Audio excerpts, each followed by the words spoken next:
عشرے، عشرہ کہتے ہیں 10 دنوں کو، 3 عشرے، 3 10 مل کر 1 مہینہ ہوتا ہے، تو 3 عشرے، پہلا عشرہ رحمت کا، دوسرا عشرہ مغفرت کا، اور تیسرا عشرہ جہنم سے آزادی کا۔ یہ 3 عشرے ہیں۔ بعض لوگ ایسے ہوتے ہیں کہ پہلے دن سے رمضان کی رحمتوں سے فائدہ حاصل کرنا شروع کر دیتے ہیں، بعض کچھ گڑبڑی ہوتی ہے تو وہ 10 دن جب رحمت اور عبادت میں گزارتے ہیں تو پھر ان کی مغفرت ہو جاتی ہے، دوسرا عشرہ ہے۔ بعض اور زیادہ گڑبڑ ہوتے ہیں تو پھر 20 دن جب گزار لیتے ہیں عبادت کے ساتھ، روزے و تراویح کے ساتھ، تو آخری عشرے میں ان کو جہنم سے آزادی کا فرمانہ مل جاتا ہے۔ تو یہ 3 عشرے ہیں، رحمت کا، مغفرت کا اور جہنم سے آزادی کا۔ پھر چھٹی بات ارشاد فرمایا کہ اس ماہ مبارک میں اپنے ماتحتوں کے اوپر سے بوجھ کو ہلکا کر دو، کام کم کر دو۔ اب ماتحت میں کون کون لوگ آتے ہیں؟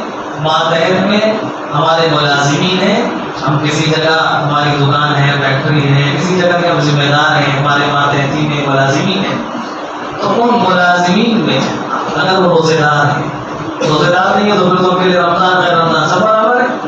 اگر وہ ملازمین روزے دار ہیں تو رمضان المبارک کے مہینے میں ان کے اوپر سے کام کو کچھ کم کر دیا ہے۔ آپ افطار سے پہلے ان کو چھٹی دے دیں، گھر میں جا کر وہ روزہ کھولیں، کام کچھ ہلکا کر دیں، کم کام لیں ان سے رمضان میں۔ اگر کام واقعی زیادہ ہے، کم نہیں کر سکتے تو کم سے کم اتنا کر لیں کہ 1 مہینے کے لیے 1-2 ملازم اور بڑھا لیں اپنے یہاں، تاکہ کام کچھ بڑھ جائے اور لوگوں کے اوپر کام ہلکا ہو جائے۔ بعض لوگ تو خود روزہ نہیں رکھتے اور ملازم روزے دار ہے، روزہ نہ رکھ کر اور روزے دار ملازم سے کام کرانا اور کوئی رعایت نہ کرنا، یہ تو بہت سخت پکڑ کا ذریعہ اور سبب ہے کہ خود تو انسان بے روزہ ہو، روزے دار نہ ہو اور اپنے روزے دار ملازمین کے ساتھ ان سے کام لے۔ تو ایک بات یہ، چھٹی بات یہ ارشاد فرمائی کہ رمضان مبارک میں اپنے ماتحتوں کے اوپر سے کام کو کچھ ہلکا کرو۔ اسی طرح ماتحتوں میں ملازمین آ گئے، دوسرے ہمارے گھر کی خواتین آ گئی، اللہ تعالیٰ ان کو خوب اچھا رکھے۔ ہمارے گھر میں خواتین رمضان مبارک میں اور زیادہ محنت کرتی، دن بھر روزہ، گرمی کے روزے اور افطار کے بعد ان کو پکوڑی بھی بنانا ہے، پھولکیاں بھی بنانا ہے، یہ بھی بنانا ہے، وہ بھی بنانا ہے، اور ذرا سا کچھ نہیں بچا تو بعض لوگ نہیں بنا تو بعض لوگ بڑے ناراض بھی ہوتے ہیں۔ رمضان مبارک میرے محترم بزرگوں دوستوں، اللہ پاک نے کھانے پینے کے لیے نہیں دیا، رمضان تو دیا ہے روزہ رکھنے کے لیے۔ بدقسمتی سے ہم لوگوں نے سمجھا کہ رمضان کھانے پینے کے لیے ملا ہے تو خوب کھاتے پیتے، رات بھر کھاتے پیتے۔ تو ہم کم سے کم اپنے گھروں کی عورتوں کو رمضان المبارک میں یہ جتنے لوازمات ہیں آپ دوسرے مہینے میں کھائیے، بعد میں کھا لیجیے، عید والے دن کھا لیجیے، عید کے بعد 11 مہینے پڑے کھانے کے لیے خوب کھائیے، لیکن رمضان المبارک میں آپ اس وقت عصر کے بعد کا وقت ہوتا ہے اللہ سے مانگنے کا، تلاوت کا، دعا کا۔ افطار کے وقت دعائیں قبول ہوتی اور ہمارے گھر میں خواتین عورتیں ہماری مصروفات اسی وقت کو کچن میں ہوتی، جو وقت اللہ سے مانگنے کا ہے وہ وقت اپنے شوہروں، گھر کے مردوں کے لیے وہ کھانا بنانے میں گزار دیں۔ تو یہ مردوں کی ذمہ داری ہے کہ وہ ہم سے کہیں کچھ ایسی چیزیں بنا لیں، سوکھی چیزیں وہ کہیں دن چل جائیں، کچھ چیزیں باہر سے خرید لیں تاکہ گھر کی عورتوں کو بھی عبادت کا وقت مل سکے، روزہ رکھ کے وہ بھی آپ کے پاس زیادہ دیر نہ کھڑی ہو۔ یہ بھی ذمہ داری ہے کہ اپنے جیسے ماتحت جو ملازمین ان کا بوجھ ہلکا کر دے، ایسے ہی اپنے گھر کی خواتین کا بھی بوجھ کچھ کم کر دے رمضان مبارک۔ چھٹی بات، ساتویں بات ارشاد فرمائی رسول اللہ صلی اللہ علیہ وسلم نے کہ 4 چیزوں کی کثرت کرے اس مہینے میں۔ فرمایا 2 چیزیں تو ایسی ہیں جس سے تمہارا رب تم سے بہت راضی ہو جاتا ہے، اور 2 چیزیں ایسی ہیں کہ تمہارا اس کے بغیر چارے کار نہیں، یعنی تمہارے لیے بہت ضروری ہے۔ 2 چیزیں جس سے رب راضی ہوتا ہے، فرمایا لا الہ الا اللہ کی کثرت، یعنی خوب کثرت کے ساتھ یہ کلمہ پڑھنا، لا الہ الا اللہ محمد رسول۔ آپ چلتے بیٹھتے اٹھتے بیٹھتے پڑھتے رہیے۔ جس کا جو کام ہے، عموماً کام کرنے والے لوگوں کا جو کام ہوتا ہے، کسی کی دکان ہے، کوئی کاریگر ہے، کوئی ملازم ہے، کچھ بھی کر رہا ہے، عموماً کام کرنے والے جو کام کرتے ہیں وہ اپنے ہاتھوں سے کرتے ہیں، زبان سے نہیں کرتے۔ آپ کی زبان خالی ہے رمضان المبارک میں کثرت کے ساتھ آپ یہ بھی آج احکام کرتے رہے کہ زبان سے لا الہ الا اللہ محمد رسول اللہ صلی اللہ علیہ وسلم پڑھتے رہیے. فرمایا اس سے تمہارا رب تم سے راضی ہو جائے. اور دوسری چیز استغفار کی کثرت، خوب کثرت سے استغفر اللہ ربی من کل ذنب واتوب الیہ، استغفر اللہ ربی من، یا اور استغفار کیسے کہ ربی انی ظلمت نفسی فاغفر لی ربی اغفر لی وتب علی انک انت التواب الغفور. جو آپ کو استغفار کے نئی عربی میں یاد ہے تو اردو میں آپ کہتے ہیں کہ اللہ معاف فرما دیجیے، اللہ معاف فرما دیجیے، اللہ معاف. یہ جملہ یہ اللہ کو بہت پسند ہے، بندہ اللہ سے معافی مانگتا ہے. تو ہمارے دو چیزوں کی کثرت جو اللہ کو بہت زیادہ محبوب ہے، اور دو چیزیں جو تمہارے لیے بہت ضروری ہے جس کے بغیر سارے کام نہیں ہو. کیا فرمایا؟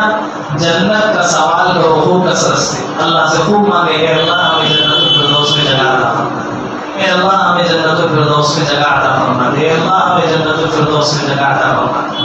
اور دوسرا، اے اللہ جہنم سے ہم سب کو بچا، ہم سب کو جنت جانا ہی نہیں.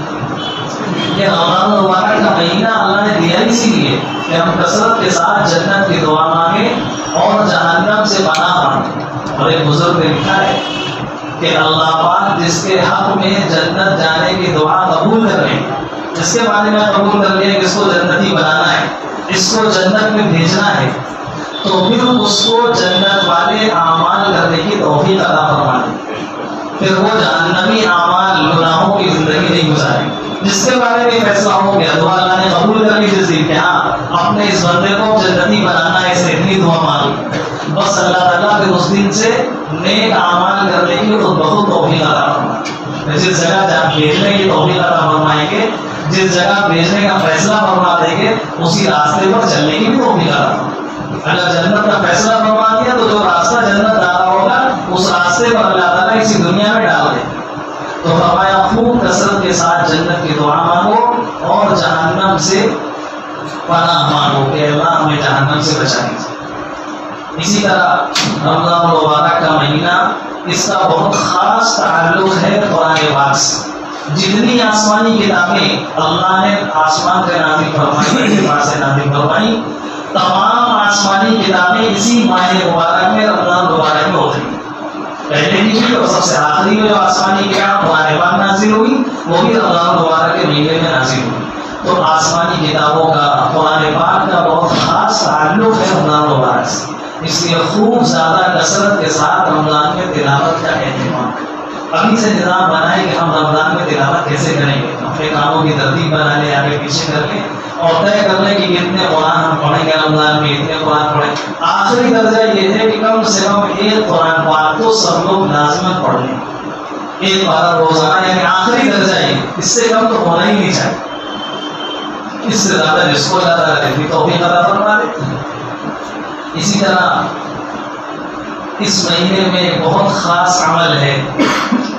اللہ تعالیٰ نے، میں نے شروع میں جو حدیث بیان کی تھی کہ رسول اللہ صلی اللہ علیہ وسلم نے صحابہ کو جمع کر کے بیان فرمایا، اس میں دوسری بات ارشاد فرمائی تھی کہ اس ماہ مبارک میں ایک ایسی رات ہے جو 1000 مہینوں سے زیادہ افضل ہے، لیلۃ القدر. اس رات کی تلاش کے لیے مسجد میں، اللہ کے گھر میں اعتکاف کرنا، یہ بھی ایک بہت خاص فضیلت ہے. اب اس موقع پر عجیب کشمکش ہوتی ہے، خاص طور سے جو لوگ تاجر ہوتے ہیں، وہی آخری ایام ہوتے ہیں خوب زیادہ مال کے بکنے کے، اور وہی آخری ایام ہوتے ہیں اللہ سے خوب زیادہ رحمت لینے کے. اب آدمی سوچتا ہے کدھر جائے، دنیا کمائے یا اعتکاف میں بیٹھے. امتحان کا موقع ہوتا ہے. اللہ پاک ہم سب کے ایمان کو مضبوط کر دے. اگر ہم اللہ کے حکموں پر چلیں گے، اللہ تعالیٰ دنیا میں جو مقدر میں ہے وہ دے کے رہیں، مل کے رہے گی دنیا، کہیں نہیں جائے گی دنیا، جتنی مقدر میں وہ مل کے رہے گی. اللہ کے حکموں کے مطابق اگر زندگی گزاریں تو اعتکاف کا خاص اہتمام کریں. رسول اللہ صلی اللہ علیہ وسلم نے پوری زندگی اپنی اعتکاف فرمایا. ایک موقع پر، ایک جہاد کے موقع پر اعتکاف چھوٹ گیا تھا تو دوسرے سال غزہ میں 20 دن کا اعتکاف فرمایا. ورنہ ہر سال رمضان کے آخری 10 دن اعتکاف فرمانے تھے. ایک موقع پر نہیں فرما سکے، آپ ایک جہاد کے اس میں تشریف لے گئے تھے رمضان مبارک میں، تو آپ نے دوسرے سال اس کی قضا کے طور پہ 20 دن کا اعتکاف. تو یہ بہت خاص فضیلت ہے. ابھی سے ہم لوگ اپنا کوئی نظام بنا لیں کہ انشاءاللہ اعتکاف میں بھی بیٹھیں گے. اسی طرح اپنی بیٹری کو چارج کرنے کے لیے اور اپنے گھر والوں میں رمضان مبارک کا ماحول بنانے کے لیے روزانہ تھوڑی دیر رمضان مبارک سے متعلق رسول اللہ صلی اللہ علیہ وسلم کی جو احادیث ہیں، آپ کے جو ارشادات ہیں، ان کو سننے سنانے کا معمول بنائیں۔ بہت سی کتابیں ہیں، معارف الحدیث ہے، فضائل اعمال میں فضائل رمضان کا چیپٹر ہے، حضرت شیخ الحدیث صاحب رحمۃ اللہ نے لکھا ہے۔ یہ کتابیں ان کے پڑھنے سے شوق پیدا ہوتا ہے ہمارا کہ کیسے یعنی حضور صلی اللہ علیہ وسلم نے کیا کیا باتیں بتائیں رمضان مبارک سے متعلق، ان سے شوق پیدا ہوتا ہے۔ ہم پڑھیں گے، گھر میں اپنی بچوں کو سنائیں، گھر میں اور خواتین کو مستورات کو سنائیں، تو گھر کے اندر ایک ماحول رمضان مبارک کا بنے۔ اللہ پاک ہم سب کو کہنے سننے سے زیادہ عمل کی توفیق عطا فرمائے۔ یہ جو رمضان مبارک کا مہینہ آ رہا ہے، اللہ ہم سب کو عافیت کے ساتھ رمضان تک پہنچائے، سلامتی کے ساتھ پہنچائے، اور جو کام رمضان مبارک میں کرنے والے ہیں، خاص طور سے روزہ جو فرض ہے، تراویح، اسی طرح 4 چیزیں جو رسول اللہ صلی اللہ علیہ وسلم نے بیان فرمائی، کلمے کی کثرت، استغفار کی کثرت، جنت مانگنا، جہنم سے پرہیز بچنا، قرآن پاک کی تلاوت، ان تمام چیزوں کی اللہ پاک ہم سب کو عمل کرنے کی توفیق عطا فرمائے۔ جو لوگ کہیں کے ذمہ دار ہیں، مالک ہیں، وہ اپنے ملازمین کے ساتھ اللہ ان کو آسانی کا، ان کے بوجھ کو ہلکا کر دینے کی توفیق عطا فرمائے، اور ایک ایک لمحے کی اس ماہ مبارک کی قدر کی توفیق عطا فرمائے۔ ناقدری سے، بے قدری سے اللہ ہم سب کی حفاظت فرمائے۔ جنہوں نے سنت ادا نہ کی ہو، سنت